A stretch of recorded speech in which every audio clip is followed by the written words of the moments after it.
So what's interesting is that when you look at the van life and the alternative ways of living, they basically made this so that your hierarchy and needs are more resilient, meaning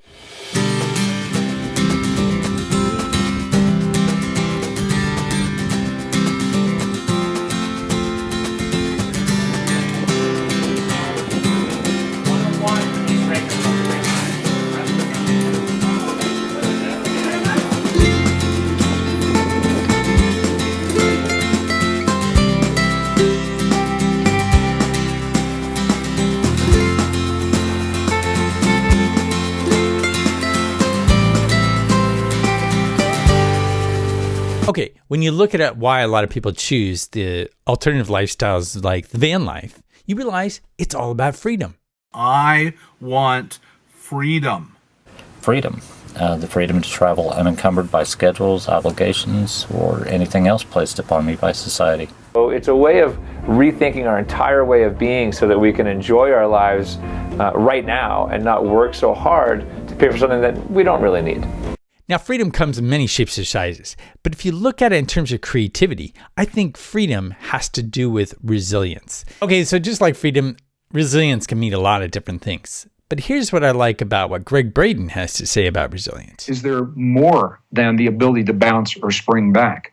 And the Stockholm Resilience Institute is actually studying what is now being called expanded resilience. And it's the kind of resilience where we think and live each day in a way that allows us to embrace the obvious change that is upon us so that we don't have to spring back or bounce back. We've already accounted for that change in our lives. And that's the kind of resilience that I'm talking about here. Okay, so resilience is pretty cool. You should watch the full thing from Greg Braden there. It's really good. He also talks about the coherence between your brain and your heart, and it's much easier to make decisions when you're able to have that coherence. It's really good. Part of resilience comes from the ability to adapt, obviously, and that ability to adapt is when you have your needs met. Now, what I mean by that is if you look at Maslow's hierarchy of needs, which basically says, okay, first, you need to take care of your physiological needs and, basically food, air, water, shelter. And then you have security and safety and love and belongingness, self-esteem needs. And then at the very top, you have self-actualization. And encompassed in that is creativity. So really, a lot of people, buy into this. And it makes sense. I mean, if you're fearful, too fearful, or if you can't eat, it's going to be a lot harder to be creative. Now, obviously, you can be creative anywhere along the spectrum, but they're basically saying, in general, you need to have some basic needs met before you're really able to really have the capacity to be fully creative. It's not taken up by all the other needs in life.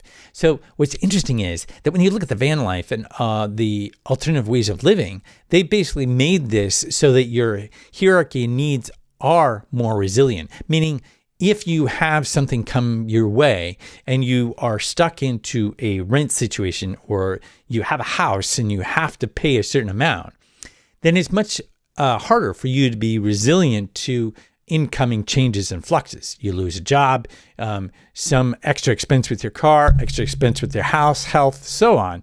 It's a lot harder to adapt and be resilient. So in that sense, your ability to create, of course, then gets sacrificed. So all of this, whether it's on purpose, which you can look at conspiracy theories, obviously, and on purpose, and whether there's someone running the world and it's designed so that basically you'll be left so you can't self-actualize, see where you're at, adapt to those changes, and making more intentional changes with your life. You're only going to be responding to stimuli, meaning you're only going to be responding to those things that come your way, and you're barely going to be able to do that. So whether that's a conspiracy theory or not, you can see, like, for example, more recently with the banks and how the Fed is basically propping up the banks at billions of dollars a day. You can look at the repo market. I don't necessarily understand all of it, but I do know that it comes back to propping up the banks, much like they did in 2007, 2008. After that crash, the banks were propped up to the tune of over $700 billion. Well, they're doing that right now. Well, the thing of it is, that's going to cause all kinds of changes, whether that's intentional or not, which conspiracy theorists can argue that, and quite effectively. Whether that's intentional or not, the end result is the same. You're going to expect some really radical changes, just like with the weather, along the way. So the van life, the alternative lifestyles, your ability to create effectively and be self-actualized, it comes from your ability to adapt to these changes. And that resiliency is extremely important. And so getting beyond those hierarchy needs is part of what minimalism does, and van life and tiny houses. And so I think it's important to look at that and go, okay, can I do that in my own life? And again, you pare down different things. But I think it's important to realize it's not just freedom from oppression and all this. It's the freedom to create. It's the freedom to contemplate. And one of the things I like is the freedom from hourly thinking. Check this out. So when you get into being a creative entrepreneur, you'll still have residues from hourly thinking. This comes from school. The bell tolls and you have to go to the next class. It also comes from hourly thinking when you're being paid by hour, per hour. And basically, you have that hourly thinking, I have to charge a certain amount so I get enough per hour. But when you have freedom from that hourly thinking, let's say, you have much more ability to make, you have a lot more ability to basically contemplate, to make connections you wouldn't otherwise, and to go deeper down the rabbit hole when you want and need to. And therefore, you're going to see things a lot differently, and it's going to allow you to be a lot more creative than if you're thinking in hourly terms. It will that rigidity is going to shortchange your ability to create, and so it's freedom from so many different things. And I think if you look at the van life, a lot of people will talk about the start of their van life journey or the start of being in a tiny house, and it's a purging or a cleansing of their previous lifestyle, whether it be getting rid of things, but it also can be, again, getting rid of that hourly thinking. Some of the things that we hold on to culturally that don't necessarily align to our own personal creative expression. And so I would submit to you that basically the van life and all that is a rebellion. And it's a rebellion that's ongoing. It's been there, but it's becoming stronger as the needs of people, the hierarchy of needs becomes much more extreme. And whether you do that change intentionally or whether it's foisted upon you by society because your house, you lose your house, you lose your car, whatever circumstances, people living paycheck by paycheck, they need more resiliency. And one way of being resilient is being able to adapt along the way. So I just love this because it is a rebellion and it is coming out. And there are ways to basically learn from people that are doing this, even if you're not adapting to their lifestyle fully.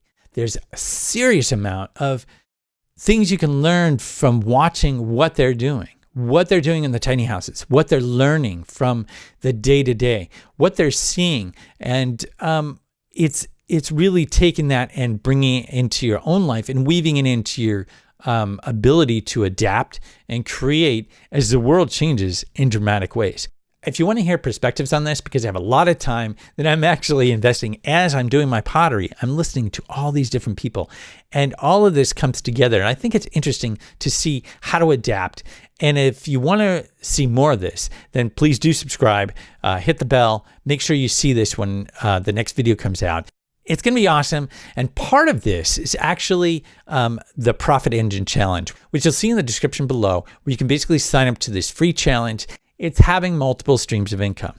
And those profit engines can start really small, but if you work at each different one, you're going to get that resiliency. You're going to get that freedom. And it's free. It's a challenge, and you can sign up below and basically walk along with me. And I ground this not just in my own experience, but I bring in different people so that you understand this isn't something that I just pull out of the blue. These are different people that have done this along the way. And here's how you can do it yourself. And it's very easy. You can use WordPress. There's also other options available, but basically check out the challenge below, and I think you'll really enjoy it because it helps you on your path to resiliency. My own path, I'm doing the same thing, trying to create as many profit engines as I can, multiple streams of income, because as life moves along, as we can see both from the weather, but also from political changes, things are happening rapidly. They're happening in a much bigger fashion. Even if you look at the weather, it's extremes, and I think it's mirrored and reflected in our society as well. So in order to be able to weather those changes, really, I think it's important to be resilient, adaptive, and still retain that bit of creativity within our lives. We can be self-actualized regardless of the changes that might come at us from many different directions. So join me in that challenge. Subscribe to see the next video, and thanks a lot for watching. See you next time.